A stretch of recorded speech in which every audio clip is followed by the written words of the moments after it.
جب اسد کے دوست نے بتایا کہ وہ بیمار ہے، تمہیں بلا رہا ہے، میں بنا سوچے سمجھے اس کے ساتھ چل پڑی۔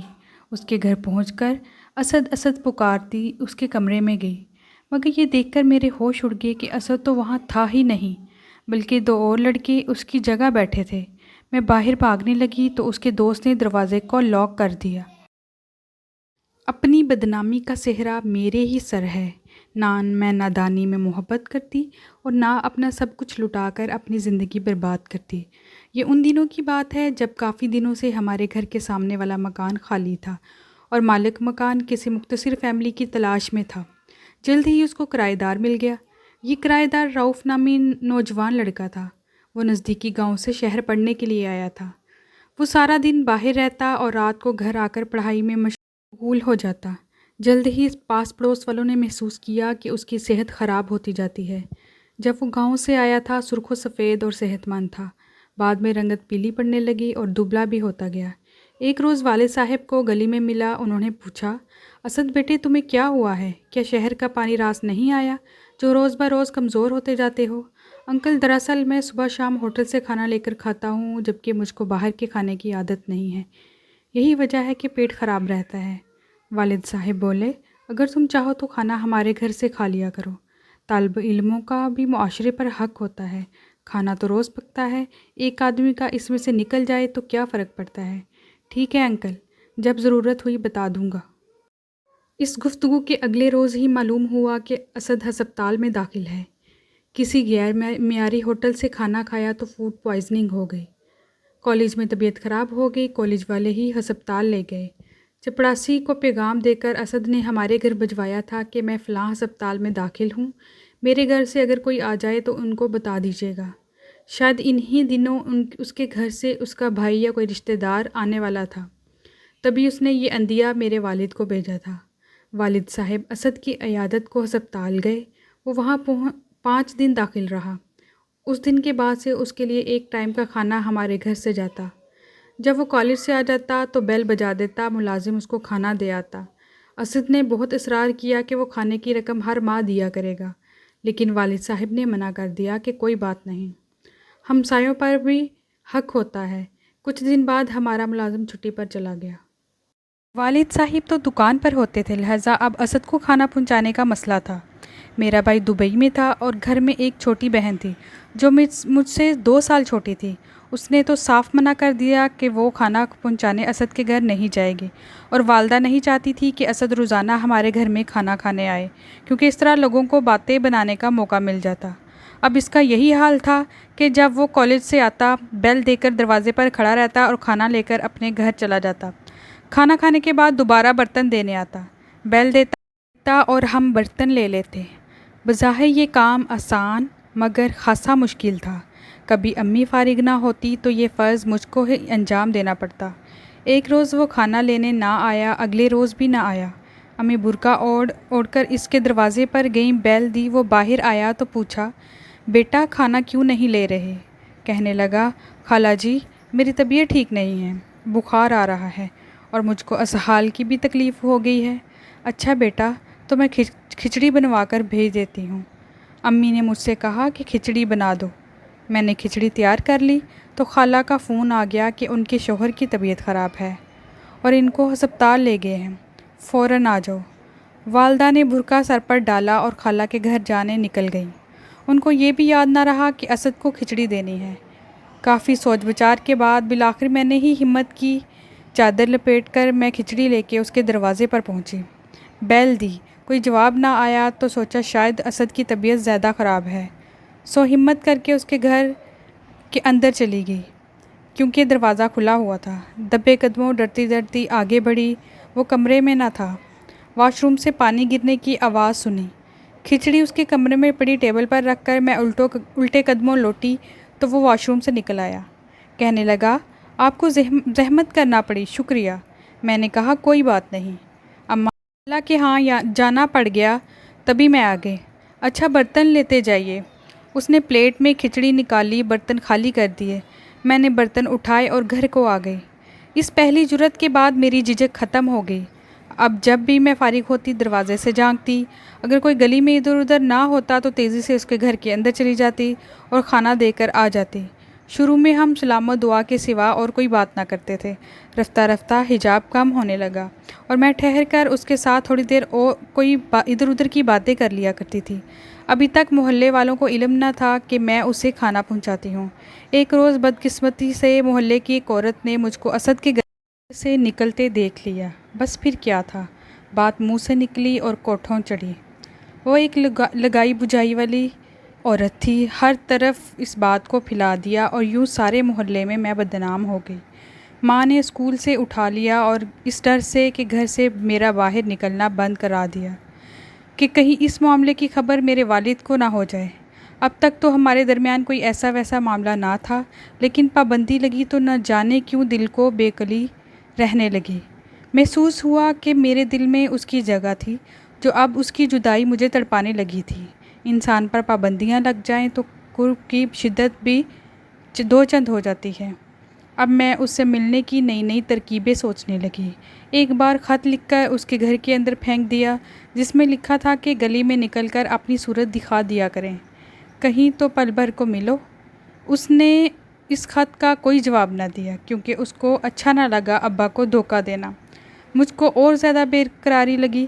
ایک اور خط لکھ کر دروازے سے جھانکا، دیکھا کہ گلی میں کوئی نہیں ہے تو تیز قدموں سے اس کے گھر کی طرف گئی۔ اس کے مکان کی وہ کھڑکی جو صحن میں کھلتی تھی وہ کھلی ہوئی تھی۔ ہاتھ آگے کر کے خط صحن میں پھینک کر الٹے قدموں گھر میں گھس آئی۔ اب اسد کو یقین ہو گیا کہ جب تک وہ مجھ کو جواب نہ دے گا میں اسی طرح احمقانہ حرکتیں کرتی رہوں گی۔ سو اگلے روز اس نے دوپہر کے بعد ہماری بیل بجائی۔ امی نماز پڑھ رہی تھی۔ میری چھٹی حس نے کہا ہو نہ ہو اسد ہے۔ دبے قدموں دروازے پر پہنچی، جھانکا تو وہی تھا۔ کہنے لگا میرے مکان میں میرے کالج کے دوست اور کلاس فیلو بھی آ جاتے ہیں، لہٰذا اب تم میرے گھر میں مت آنا، تو پھر گلی میں ہی میری بات سن لو۔ آخر تم نے مجھ سے کیا بات کرنی ہے، ابھی کہہ دو۔ ابھی ابا کے آنے کا وقت ہو رہا ہے، وہ اچانک آ گئے تو تم مجھ سے دریا پر ملو۔ میری سہیلی کا گھر وہاں قریب ہے، میں اس کے گھر کا کہہ کر جاؤں گی۔ دن کو تو مجھے پڑھائی کرنا ہوتی ہے، کل سے امتحان شروع ہیں۔ اچھا تو پھر رات کو مل لو۔ رات کو؟ اس نے حیرانی سے کہا۔ ہاں، دریا دو چار قدم پر تو ہے۔ رات کو امی ابا جلدی سو جاتے ہیں، میں اندھیرے میں نکل کر دریا پر آ جاؤں گی۔ دیکھو آج رات ضرور آنا، ایسا نہ ہو کہ تم نہ آؤ اور میں وہاں تمہارے انتظار میں رات بھر بیٹھی رہ جاؤں۔ ایسا کہہ کر میں نے جلدی سے دروازہ بند کر دیا۔ اب رؤف کے پاس اس کے سوا چارہ نہ رہ گیا۔ رات کو دریا کنارے جا کر بیٹھ جائے اور میرا انتظار کرے۔ اتفاق کہ اس روز اماں اور ابا دیر تک باتیں کرتے رہے اور کہیں 12 بجے تک سوئے۔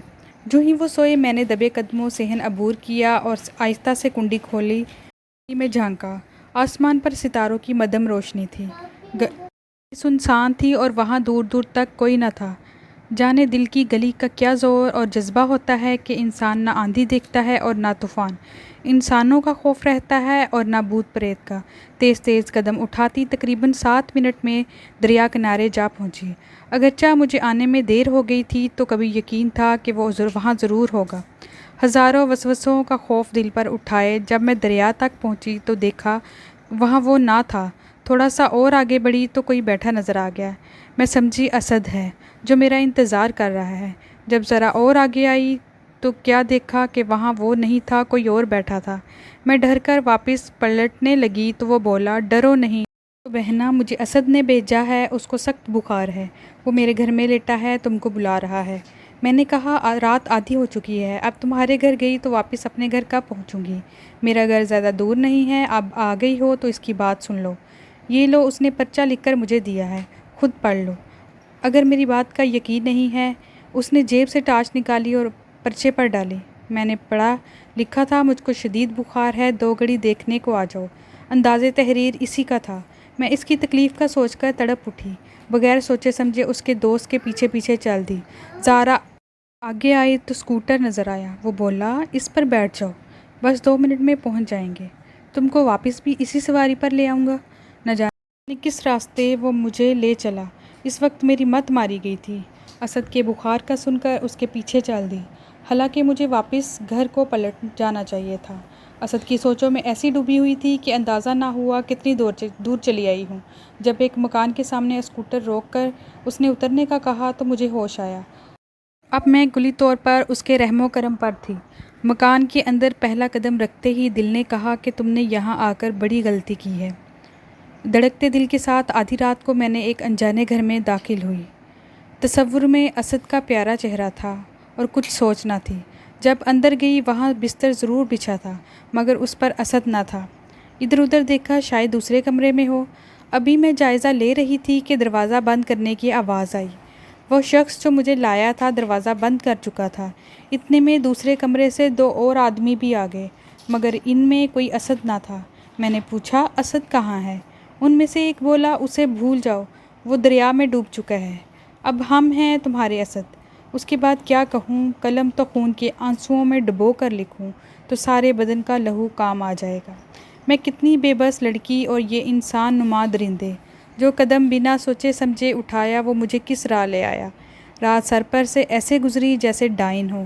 ہزاروں گدھ اور چیلیں چلاتی ہوئی کانوں میں محسوس ہو رہی تھی۔ صبح ہوئی بھی تو کتنی سیاہیاں سمٹ کر میرے دامن میں لے آئی۔ اجالا تو پھر ہوا ہی نہیں۔ میں نے اگر ایک غلطی کر لی تھی تو دوسری نہیں کرنی تھی، مگر اگلی سب سے بڑی غلطی یہ کی کہ ابا کے خوف سے صبح گھر پہنچنے کی کوئی تدبیر نہ کی۔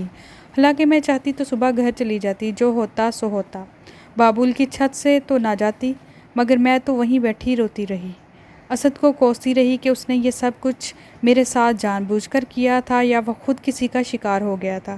بول پن سے اپنے کسی دوست کو اپنا رازدار بنا کر اس کو موقع فراہم کیا تھا۔ یہ عقدہ تو کبھی کھل ہی نہ سکا۔ گھر جاتی تو یہ عقدہ کھلتا، لیکن گھر کس منہ سے جاتی؟ میری حالت میری بربادی کا نوحہ تھی۔ بھلا کون مجھے قبول کرتا؟ شاید ابا جان مجھ کو دیکھتے ہی شوٹ کر دیتے۔ دوپہر تک میں روتی رہی۔ لوگ گھر کو تالا لگا کر چلے گئے۔ میں نے پاس پڑوس میں جھانکا اور نہ شور مچایا۔ یہی جی چاہا کہ اپنی بدنامی کا صحرا گانے سے بہتر ہے کہ یہیں پیاسی دفن ہو جاؤں۔ شام کو وہ لوگ آگے کہا کہ یہاں رکنا ٹھیک نہیں، کسی نے پولیس کو اطلاع کر دی ہے، ان کے ہتھے چڑھ گئے تو اخباروں میں تصاویر آ جائیں گی۔ نکل چلو۔ انہوں نے نہ تو مجھے اسد تک پہنچایا اور نہ میرے گھر تک، بلکہ ایک کار میں لاہور لے آئے اور یہاں شاہی محلے میں ایک عورت کے گھر پر چھوڑ کر چلے گئے۔ اس عورت نے مجھے دلاسا دیا، وہ کہتی کہ مجھے ماں سمجھو، مگر ماں نہیں، ماں کے نام پر دبا تھی۔ وہ مجھے ہیرا کہہ کر متعارف کراتی تھی۔ نہ جانے کب تک یہ ہیرا اس گندی جگہ پر بکتا کہ ایک روز ایک شخص جو وہاں اپنا دل خوش کرنے آیا تھا، میں نے اسے اپنا قصہ سنا کر التجا کی کہ مجھ کو میرے والدین تک پہنچا دو، بے شک وہ مجھے شوٹ کر دیں، اس جگہ رہنے سے تو بہتر تھا کہ باپ کے ہاتھوں مر جانا۔ اس آدمی کو ترس آیا اور اس نے مجھے میرے گھر تک پہنچا دیا۔ وہاں سب بدل چکا تھا۔ میری ماں میری یاد میں رو رو کر اندھی ہو چکی تھی۔ باپ یہ بے عزتی سہ نہ سکا اور دنیا سے ہی رخصت ہو گیا۔ بھائی نے دروازہ تو کھولا لیکن کوئی بھی تعلق رکھنے سے انکار کر دیا، تو وہی آدمی مجھے اب واپس اپنے ساتھ لے آیا، میرے سے نکاح کیا اور میں اب اس کی بچے کی ماں بننے والی ہوں۔ پر زندگی میں ایک غلطی مجھے گناہ کی ایک ایسی غار میں لے گئی جہاں صرف دلدل ہے۔ دلدل تھی۔ مجھے میرے شوہر نے کوئی بھی طعنہ نہیں دیا، لیکن ہر دم یہ دڑکا لگا رہتا ہے کہ یہ میرا آخری ٹھکانہ ہے بھی کہ نہیں۔